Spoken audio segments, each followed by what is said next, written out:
Hello everyone! Panibagong araw na naman, panibagong yugto na naman ang ating buhay, and thank you Lord for these wonderful blessings. And for today's video guys, daily routine na naman ang aking maibibigay sa inyo. Ito ngang si nanay, itong tamang laba-laba nga lang, kukunti lang nga yan dyan ang kanyang nilalabahan, yung tipong pang isang araw lang na aming mga dumihin, at yan nga sinamahan na nga yan siya dyan ni Yayam. Nakita niya kasi kami ni nanay nandito at wala nga siyang kasama doon sa labas.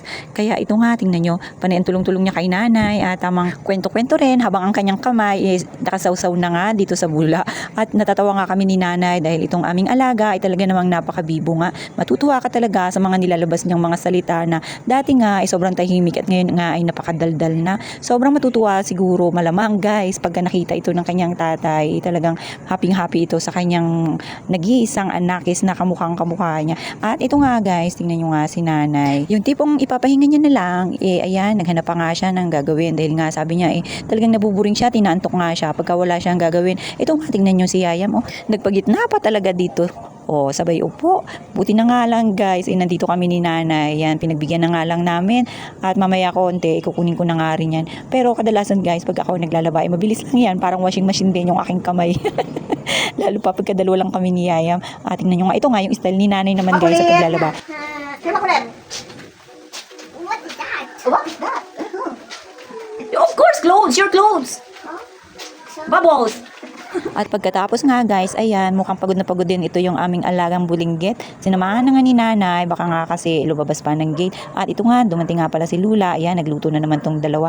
Banding nila yan guys, kaya hayaan na natin. Pero kailangan, pagka nandito si Lula, meron talaga kaming lulutuin, hindi pwedeng wala. Dahil nga, naghahanap yan siya kung ano yung mga gagawin. At ito nga, kahit na hapon na, maghahapon na yan guys, itong si nanay, hindi rin talaga mapakali. Tignan nyo nga, nakahanap na naman siya ng kanyang gagawin. Magre-repair daw siya ng aming, dito guys, yung kusina namin. Dahil nga, medyo nabubutas na siya guys. At ayan, dahil nga wala kaming lagari, ginawa niya na nga lang ng paraan. Kanina nga pala bago ako umuwi, dumaan na rin ako sa talipapa. Sa mga oras na yan, wala pa talagang mga display, kaya naghanap-hanap pa ako at sa looban pa nga ako nakakita. Buti na nga lang guys, meron na nga ang isda na kahit pa paano yung nakabili na rin tayo para hindi na kami lalabas. At pagdating ko nga, napansin ko nga guys yung sarili ko dahil sabi ko nga, parang napababayaan na guys katatrabaho. At yan sabi ko kay nanay, pakikat na lang at i-straight para kahit pa paano, gumanda-ganda naman.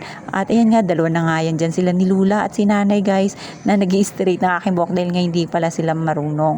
Kaya ayan, nagtulungan na lang silang dalawa. Sabi ko, basta ma-straight lang at hindi na siya mukhang pangit. Tingnan nyo nga, sobrang tali ko na siguro yan guys. At pagkatapos nga guys, konting plancha-plancha lang at tiningnan ko nga lang kung meron ding pagbabago guys. Nandyan din nga pala si nanay kasi sabi niya, isang araw magpa-plancha sa likod.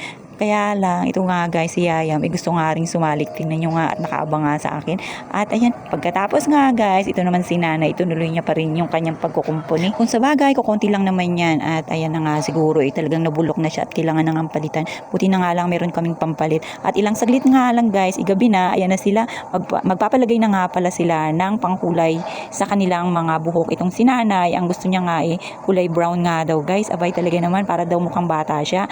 At dahil nga, sabi niya, mas bata nga daw siya dito kay Lula, kaya ibang kulay na muna ang kanyang ipapalagay. Habang guys, yan, tingnan nyo nga medyo natagalan nga ako dyan dahil makapal ang buhok ni nanay. At talaga naman syempre kailangan pagandahin natin dahil nga matagal na nilang pangarap ito ni Lula na magpakulay at hindi nga rin nila alam kung sino maglalagay sa kanila. At yan guys, tingnan nyo si nanay, tuwan-tuwa nga habang nilalagyan ko nga dyan. At panay ang kwento-kwentuhan nila ni Lula guys dahil nga excited na sila kung anong magiging resulta ng kanilang kulay. At ito naman si Lula guys, ang kanyang ilalagay is yung tina lang naman, pampablock lang ng kanyang buhok para naman daw magmukhang bata rin. At ayan na nga guys, tingnan nyo nga silang dalawa, nagte-thank you na sila guys, hindi pa natin nakikita ang resulta. Paano ba yan? Hanggang dyan na lang muna, kita kits ulit.